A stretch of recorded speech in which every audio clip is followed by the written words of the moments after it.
Thank you so much for joining us today. Welcome to the Ancestral Technology STEM Challenge with Dawn Pratt. We're so excited that you're joining us for Take Me Outside Day this year. When I say day, it's really a week full of fun and getting outside and us supporting you all in doing that. So we'd love to know where you're joining us from today. So if you'd like to share where you're joining us from in the comment or chat section, please do. You could also share what school, if you're from a school, or what community or organization you might be with.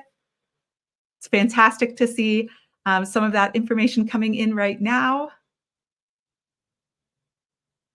Okay, fantastic. So hi again, I'm Julie. I'm the program manager with Take Me Outside.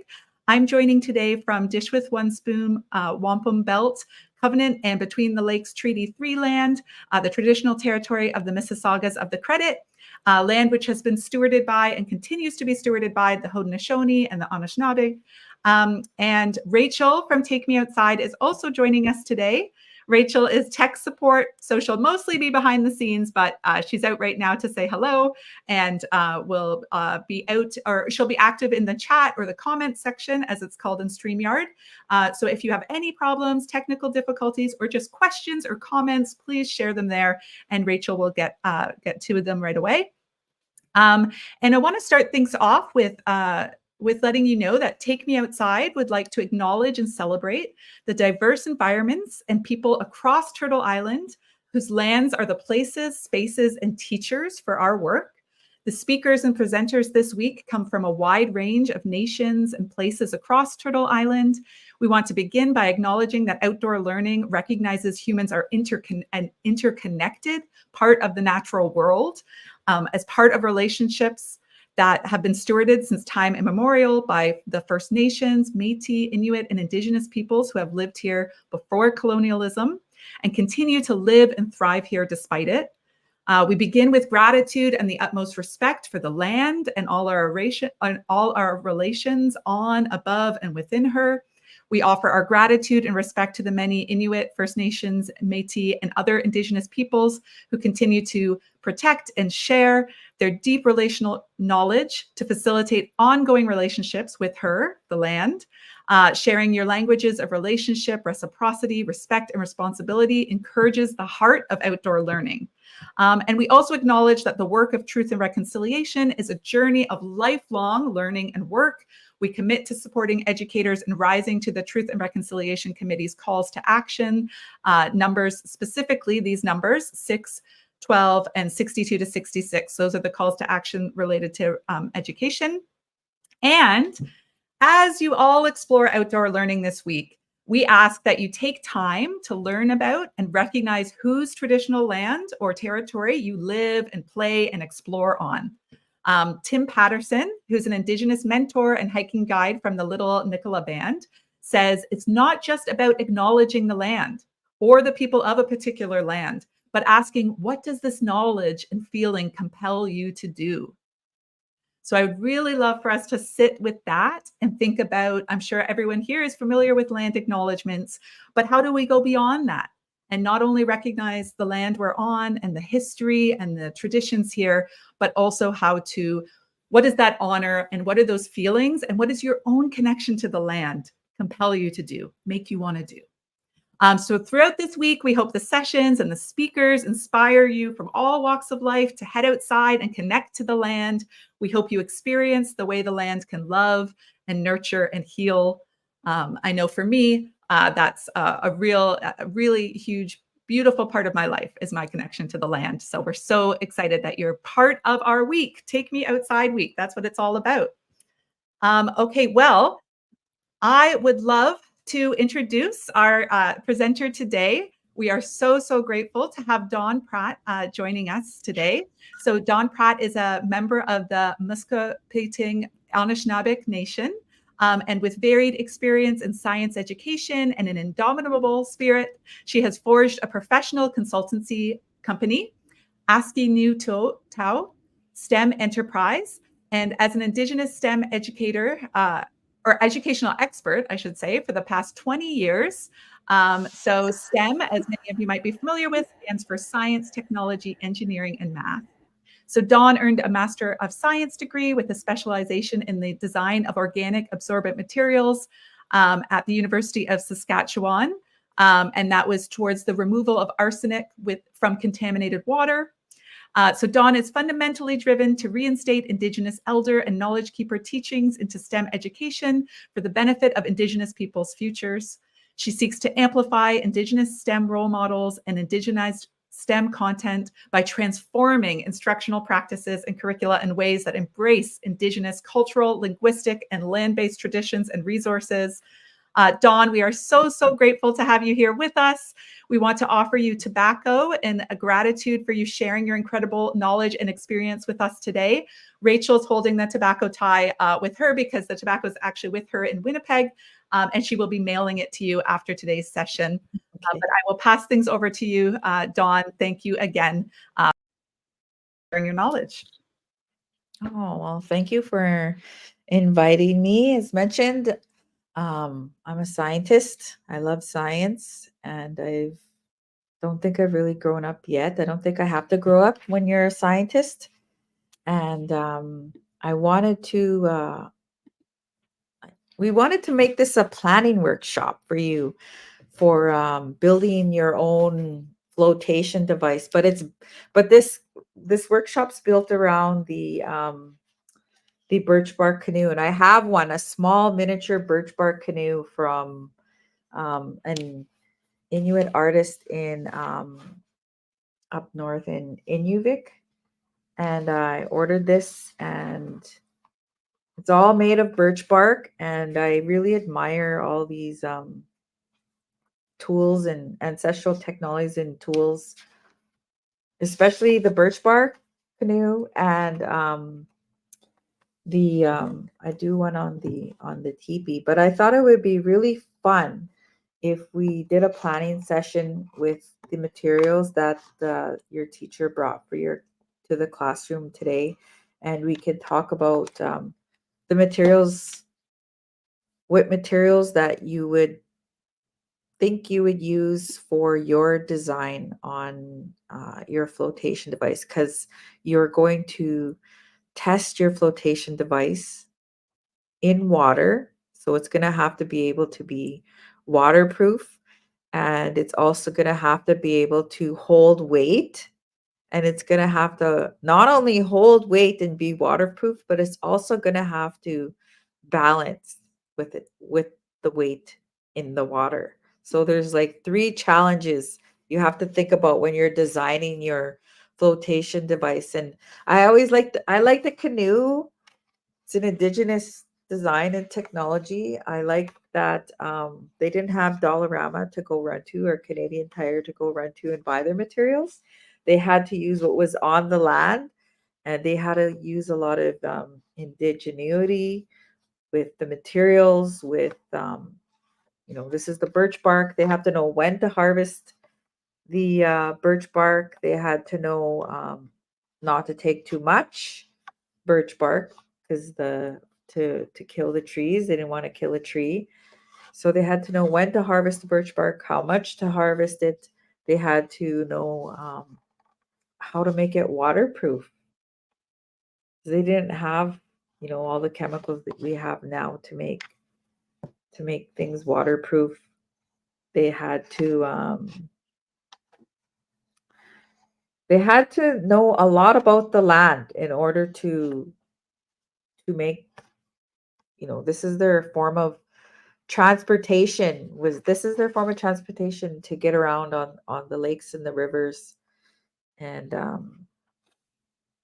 I just really admire a lot of this technology that was used from the land. And I think it's a really good exercise for you to think about the materials that the teacher brought you today to use in your flotation device. You won't necessarily make a canoe, but you'll make something that will be able to float, carry weight, and balance itself, because it's actually quite a challenge to do all three. And I've done this many times with students, and I've seen lots of various designed some interesting ones, and it's really I wish I was there in person because I'd like to see your designs and how you create yours. But I know that we have a list of materials that your teacher was to gather from the store, and I had suggested materials. Your teacher could have went and bought other materials that they may think that would have worked better for or may have helped you with your designs. But if you think about some of the things I've seen, like how would you make it float? And so you should have some balloons to use with your design. Um, I attempted to try and make a canoe one here. I used masking tape to make it waterproof. This was just the paper I bought. I tried to model it after the canoe, if you see the canoe. And I tried to put a little bit of a support in here. You can see how I put a little support in here to try and keep it open, because if I don't, it's gonna collapse. You're gonna see it's gonna collapse.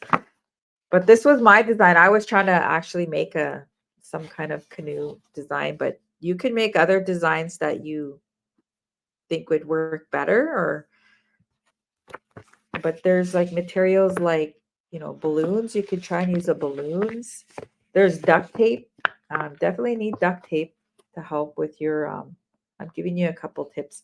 You can use duct tape to waterproof your design. um, you can use popsicle sticks to help with making it strong so that it could hold weight.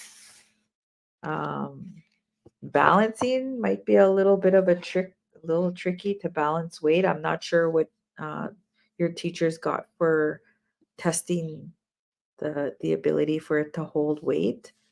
But I don't know. Is there any questions by anybody? Since we're doing a little bit of a planning session. Yes, well, let's open it up. Like I love what you're sharing, Dawn, and we could ask maybe some of the learners here with us today.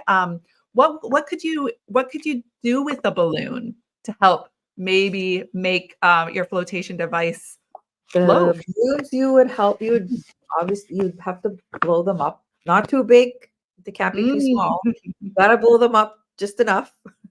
And you can attach them to your design, and it will help keep your design afloat in the water. Mm. Um, So I think about how that with the birch bark canoes or the traditionally made canoes that part of that probably would have been the shape, right? That would have helped. yeah, the shape here, like Yeah. right at the bottom here, and Mhm.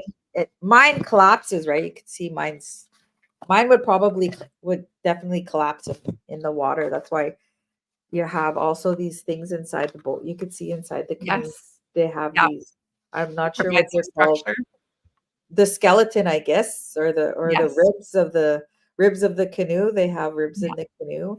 I haven't put this in the water because I don't really want it to get Yeah. wet, but I could wrap it in plastic, and I could I was thinking about how I could test this and make it float, but I was thinking about wrapping it in plastic, saran wrap, to test it, Mhm. to see how well it would float and how much weight it. I haven't done that yet, but I should do that sometime. But that's Mhm. do you Oh, see so a question's coming in from the Parsalinia Academy. I hope I'm pronouncing that okay. How about using a plastic bottle to help with buoyancy? Yeah, Dawn, what are your thoughts on you that? could use a plastic bottle. Like, yeah, that's actually a good idea. I've never seen that done, but I've never brought plastic bottles either to the workshops. And yeah, I think Mm. you could use a plastic bottle would be really good to use, Mm. because you already have, if you think about it, you already have the shape. Obviously, you tell I'm not an engineer because I never ever even thought about the plastic bottle. I have a more of a chemistry background, but yeah, a plastic bottle I think would work Mhm. good. And I think a lot about the lessons from nature. And I think about the shape. And Dawn, you were just showing us the shape of the canoe and the shape, like, for instance, if we think about a frog, if a frog wants to if the frog wants to jump onto a lily pad and a frog jumps onto that lily pad and it doesn't sink, you Uh-huh. think about how the shape of that lily pad and the way the weight is distributed over the water can actually hold that frog up, even though the lily pad is quite thin. Yeah. Versus if a frog was just to jump in the water, would they be able to float on top? It's the No. same thing if you like So, had a lump of clay. A mm, ball of clay would just sink to the bottom, right? But if you have the right, clay laid out and it's spread over more of the surface area of the water, exactly. then the clay would float. And so thinking even, yeah, maybe some of those things that you've seen in nature before, maybe at a pond or a lake or a river, and how something has been able to float, the shape. Can you be inspired by that? Okay, so Mike Jensen's class asks, Dawn, can you talk about some of the traditional methods used to keep traditional canoes from leaking? So the waterproof element, I guess. The waterproof was tree sap. They used a lot of tree sap, I've been learning. Mm. The sticky stuff in trees for glue, I know that much. I'm not this is why I'm a little scared to put my canoe in the water. I don't know why, but I don't know if it I don't want to get it wet because I don't want to ruin my boat, first of all. And then I'm not sure like it I'm not sure if it has the it have if it has the I'm not sure if the birch bark is waterproof, but I'm not sure if they put something on the outside of it too, like something Good question. glue. That's what I don't know about. I'm not a canoe builder. I'm in a meeting right today with a canoe builder, so that's probably something I'm Mm, going to be asking her a lot about is the yes. canoe because she builds canoes, so I'll get some more in-depth knowledge about the canoe. But I know that they used tree sap a lot for like gluing and Mm. sealing the ends, but I'm not sure about the birch bark if it's waterproof. But when I Well, made a what from my own experience, I yeah. made a birch bark basket, Mhm. and you would use all we used was like heat and water. Amazing. All we did was use To heat and water to shape it. shape it. Mm. And I'm just thinking about how the water interacted with the birch bark. It wasn't really affected by it. Yes, exactly. Well, how I know is that I always have birch bark on hand when I go camping or when I'm starting a fire, because even in wet conditions, that paper birch bark is really good fire starter because it at least doesn't soak in the water. Like I don't know, yeah, like you're saying, Don, I don't know if you'd call it 100% waterproof or if it can kind of soak eventually, but it's known for being the best fire starter when you're trying to light, in under wet conditions because that bark will still burn. And so, yes, so I think it does have more water repellency than other barks for sure, for other types of than other types of trees.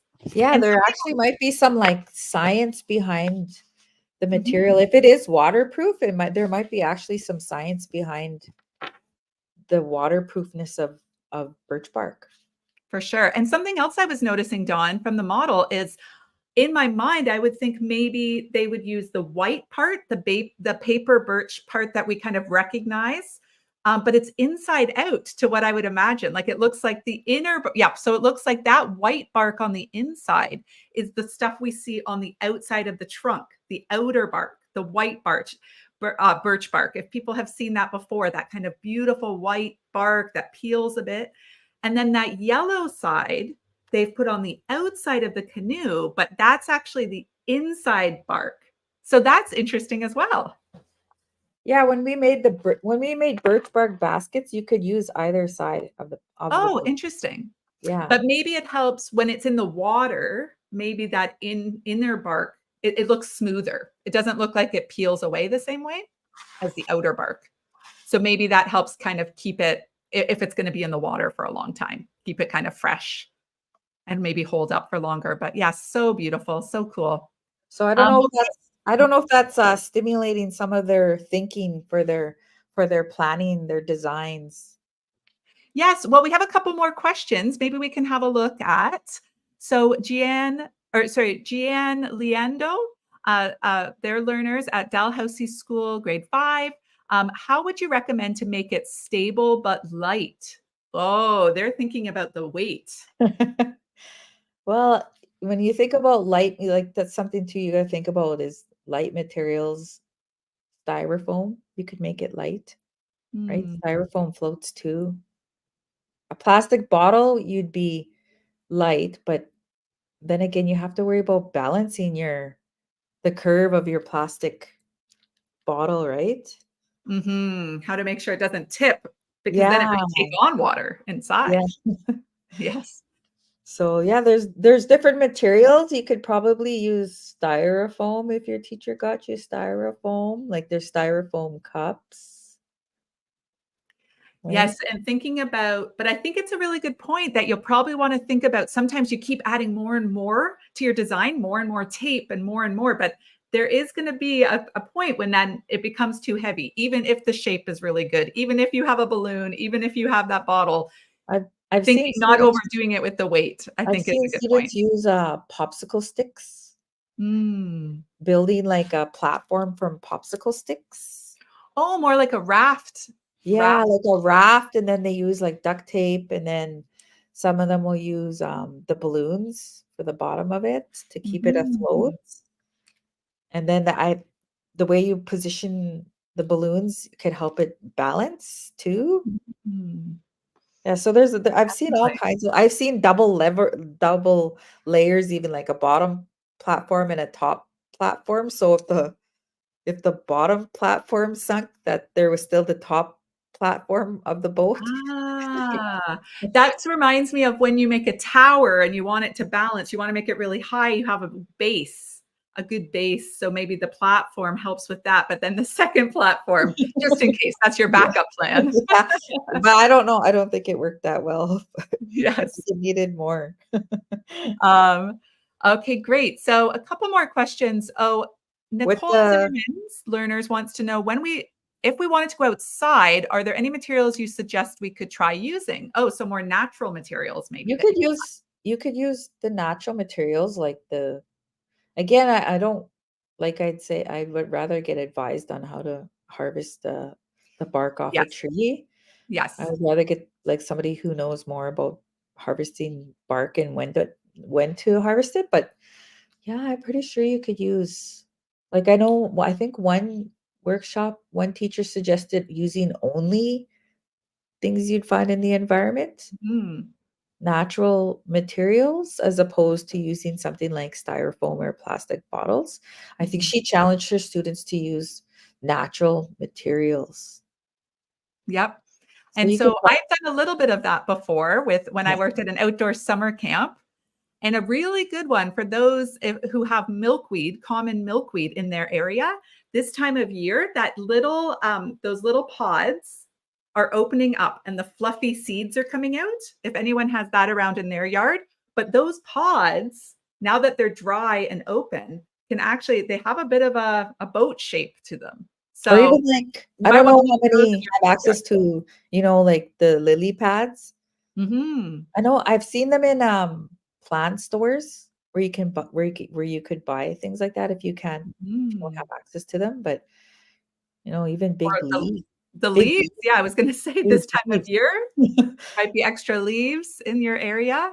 Um, but yes, as Dawn was saying, without that, a person who's there, a knowledge keeper or an educator who can teach you how to harvest the birch bark off the tree in a respectful way, you can still look for it on the ground. You might still be able to find some that's fallen off the tree, or Yeah, you maybe a whole branch that's fallen off that you could maybe might yeah, want to go for a walk and explore some natural go options. explore and look at natural things in your environment on your walk that you could use. But I think the first one that would come to mind would be leaves.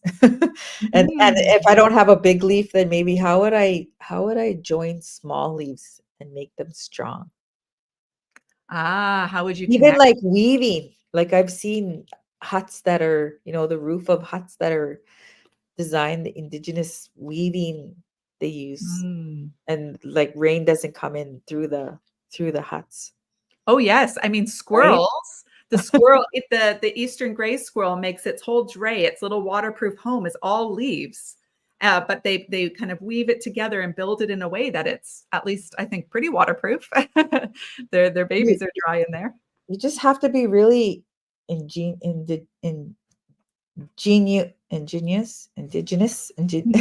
can't pronounce that word. But yeah, like even I even have a little miniature teepee I use. And so these are like a teepee. If you think about a teepee, even it's all made from, they used to be made from man-made materials. Mm, Like not man-made, they were from the nature, like yes. naturally found materials in their environment. Mhm, So all these like technology, we still use them to this day. Like mhm. we make canoes now, but they're made out of, different materials. I think somebody mentioned in the comments, somebody said fiberglass, I think they said. Oh, yes, someone was saying that from their community, they now use fiberglass. Yeah. So that's,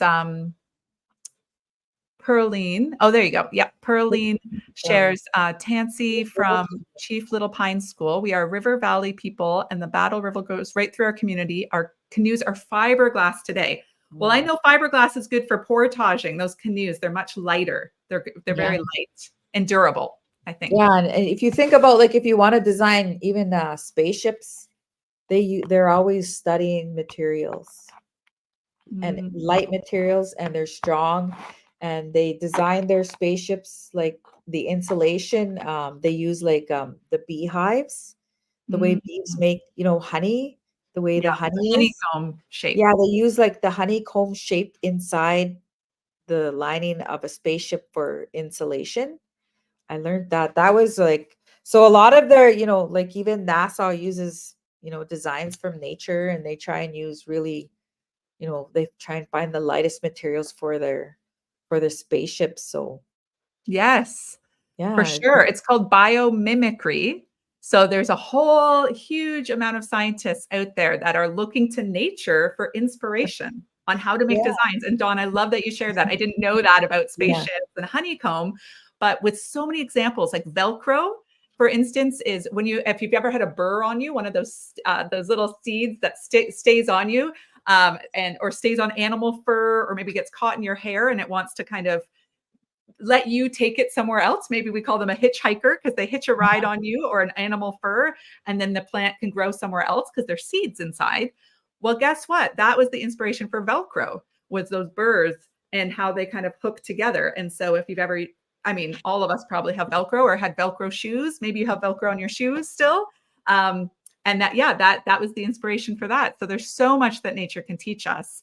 And of course, that's what Indigenous folks have been doing for time immemorial, is being inspired by nature and using those natural materials around them for their technology. These ones were made out of birch bark. Somebody was asking about the materials, but these are made out of birch bark, and the birch bark is harvested a certain time of the year. Mhm. And you'd have to ask somebody that knows how to harvest birch bark to get birch bark. I wouldn't just go out and collect birch bark, because I know it's at a specific time of the year that you can collect the birch Mhm. bark without And my hurting. understanding is you can never do it the full way around the tree.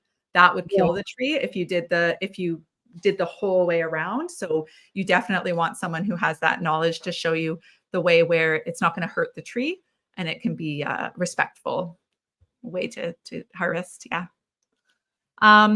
Oh, this is an interesting one. Mark Hippe, his group of learners are wondering, how does shape affect the boats floating? The shape, the curved shape. That's a good question. Wider in the middle, so maybe it's like that lily pad. It helps it keep it. It's wider in the middle, but it's curved. Mhm.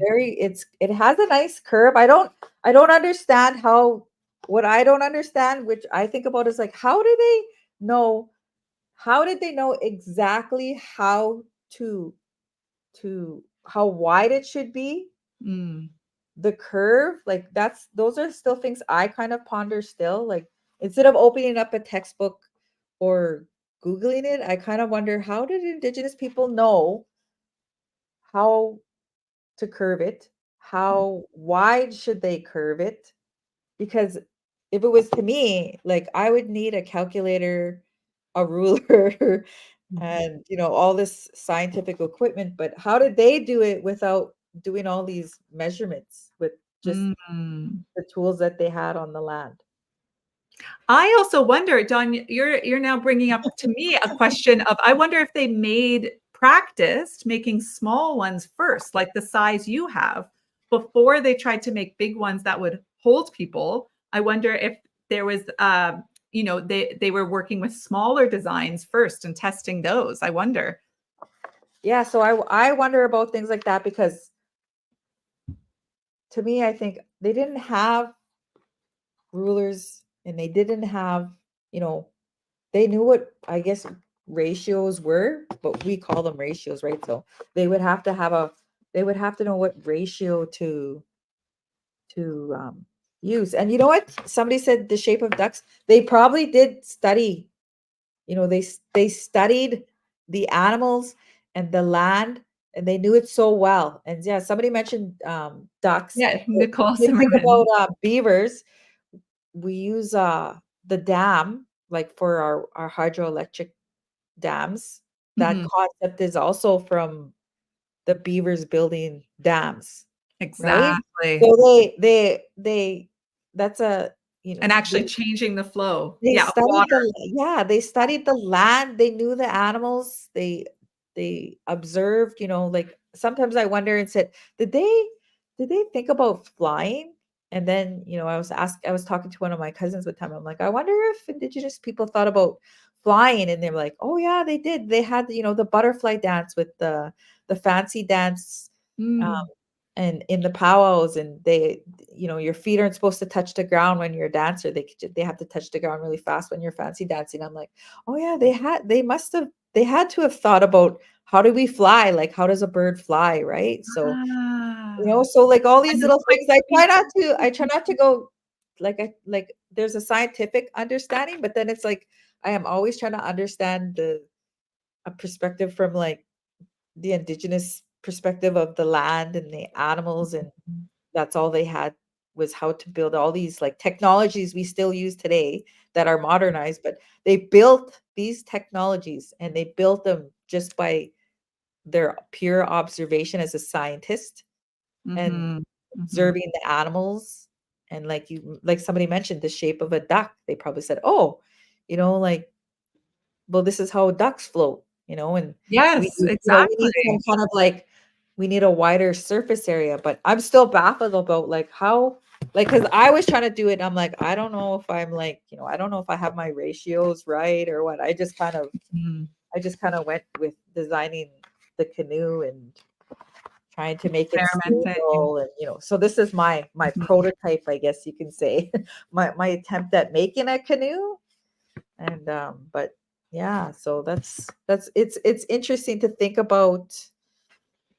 It's just interesting to sit and think about how they came up with these designs. They were mhm, natural engineers. And so today I'm in a session in Carleton University, and it's called Engineering. Indigen mm. Engineering. Engine I was engineering. doing Yeah. when I'm pronouncing these words, but they're my tongue isn't used to speaking these words. But yeah, so we're in a session today about that, and it's interesting to learn about how they engineered all these materials using, like, Archimedes' principle of, how to float and buoyant forces, right? And they just did it so naturally. So it just, I'm a Western trained scientist, so it's Mhm, challenging for me sometimes to sit there mhm. and think how they did this and that. Well, and I think about how much, yeah, you're well, anyways, I wanted to get to this question, sorry, but because I also want to answer questions in the chat. So Brienne Vanden Bremen's group of learners want to know, would you suggest making a thin or thicker wall for your canoe? What do you think? I don't think it has to do with the wall. I think it has to do with, it has to do with a bit with the wall, but I think it has to do with the ribs, like the skeleton inside this of the canoe when they Mhm. built. when they built it. So you can see them. So that's what I was trying to do when I was looking at this canoe. I was like, okay, well, I'll try and put this in here. I used a straw. You can see I had a straw, and I was Mm. trying to use tape and attach it somehow and You figure know out what's how did they keep it open? Like, how would I keep my canoe open? And mhm. You know what's cool about using a straw as well is that it would be quite strong, but it's light because it's hollow. So it wouldn't add too much weight, hopefully. Yeah. And so someone else, Beatrice Moose, is sharing about the duck's body. Yes. So I hadn't thought of that before, but I'm so glad people are bringing that to mind. yeah, That the canoe shape is similar to a duck's body, and the tapered ends there, the ends that go in a bit, are kind of pinched. Do you think that would help with steering, Dawn? Do you think that's part of the way for that kind of shape? Like, is that maybe helping to navigate through the water? And that's why maybe they're not completely round. Because completely round, like a lily pad, we know can hold up a frog, but maybe it's not very good at actually steering. you know, when I had the I was in a canoe trying to paddle myself, and I couldn't paddle it back to shore, but um I had a paddle that did a lot of that for me for directions, Mm-hmm. for directing your canoe. So I don't know about the shape, but I know the paddle really helps Yes. And with there's different directing. ways to paddle. There's different ways to move your paddle in the water Mm-hmm. to direct your canoe. Mm-hmm. But all these engineering and scientific concepts, they didn't have, a teacher in textbook. Their the land was their textbook, and they're experimenting, and yeah. So Mm-hmm. when I think about it, I'm so in awe and all the structures and the technology that they built. Mm. Like So even I even when I was in Inuvik, I even bought these because I was like, oh, those are so cool that they made. Like I see these as the first sunglasses, mm, yep. the first ever sunglasses were, I believe, the Inuit snow goggles, and they make them out of, I think this one's made out of like an antler. Mm. Mm. Uh, Mhm. when I bought them, I didn't realize the eyes are curved. And so my Mm. friend, he's Inuit, and he said, "Oh, look, those must be fashion glasses because they're curved. So they're a little harder to see out of when they're curved Oh, because right. usually the If the slits are slits were like straight more across. straight, yeah. Even when you get on older grades, you're gonna learn about in physics. I learned that these glasses remind me of the slit experiment. I think it's called, or Mm. like you look through like a slit in the paper, and you could see the line. You'll see only like one line Mm. from the light you're looking at. So this limits the amount of like light rays hitting your eyes, Mhm. so that they wouldn't get snow blindness when they're way out in the snow. So I always Oh, see yes, these as and that snow reflects the light so yeah. strongly. So this like minimizes the amount of light that reaches your eye, so you can see better in the snow. That's why Mm. they created these snow goggles. Yes. Yeah, Yeah. so I see these as the first pair of sunglasses. Totally. They totally are, and they work. For But sure. there's another material I want to share with you as well. Like this one is called they use this in their gloves. The Inuit, it's called Mm. cavette. I think it's from muskox. Yeah, it's from muskox, and it's Ah. called cavette. And they put it in their gloves to keep their hands warm. Oh, nice and So warm. there's we call it thermodynamics, but like they knew, engineering, they knew thermodynamics, they knew waterproofing, they understood Archimedes' principle with building canoes. They understood, aerodynamics, and you think about like how planes fly with the Bernoulli's principle. When you're older Mm. and get into the higher grades, you're going to learn about physics and aerodynamics. So all these all these materials and technologies, I find them so amazing. And I just like, I continue to learn more about them every day. And there's questions, sometimes you're asking me a question. I'm like, no, I think about that and I don't know the answer. But, today I get to, sit in a room in a meeting with a canoe maker, and I'm gonna ask her a lot of questions. Hmm. Well, and I think a lot of the learners who try the challenge today will discover through their own trying, through Yes. experimenting, maybe, oh, maybe that is why that was like that, it's from that hands-on, maybe practicing and experimenting that maybe they will deepen their own knowledge. And you got to remember that they built all these just from the land, from observing the land, observing the seasons, observing the animals. They knew when to harvest, the birch bark. They Mhm. knew, like, tree sap could be used for glue. Mhm. They knew all these different scientific concepts that, we have big fancy science words for them now, but, they just understood the land so naturally, like Yes. animals, right? The animals know the land so well, and they knew the land as well, as well as the animals, probably because they could survive of it. But now today, we need our cell phones and Dollarama for our materials. Well, but maybe we can add to the challenge is that to look outside. I think you already mentioned this, Dawn, but to look outside for inspiration, to go outside as you're building your flotation devices and trying them out and testing them out. Maybe you try them out, but then you also go outside and look for inspiration. Maybe you're lucky enough to have some natural water outdoors that you can look at and kind of see maybe some ducks, maybe some other animals or beings or other materials floating on top and get some ideas and some inspiration. Yeah, like if you just go take a walk and you'll start to build your your thinking or your observations about all the land around you and what it has to offer, because it's actually a living laboratory. Mm, Yeah, love that. Mhm. a living ecosystem and a living laboratory, and it's like your textbook right there. Exactly. The outdoor classroom, the outdoor laboratory. Um, well, this has been wonderful. I don't know if anybody wants to share not only any last questions, but any ideas that you have that you're going to leave with that you want to bring into your challenge, into when you create your flotation device later. But I want to just thank you so much, Dawn, for sharing with us today and for bringing us your knowledge and experience and inspiring us. I love that lots of questions have come up out of this session. I think that's really, really good. And science is all about asking questions, isn't it?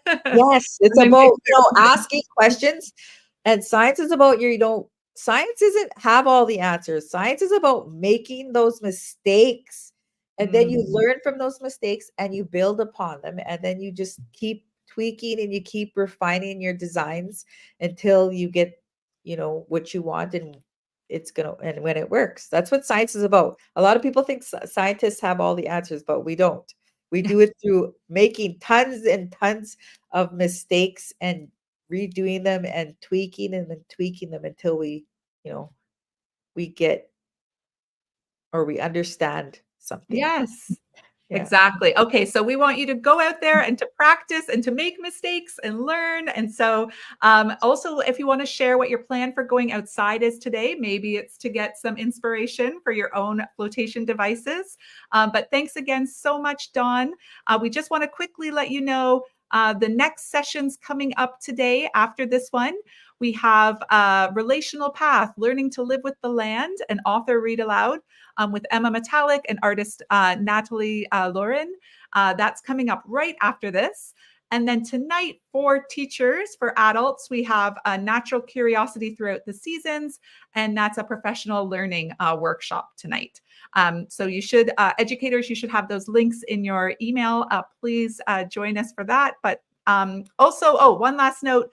We will be randomly selecting a prize winner from this session, and we will contact you afterwards by email.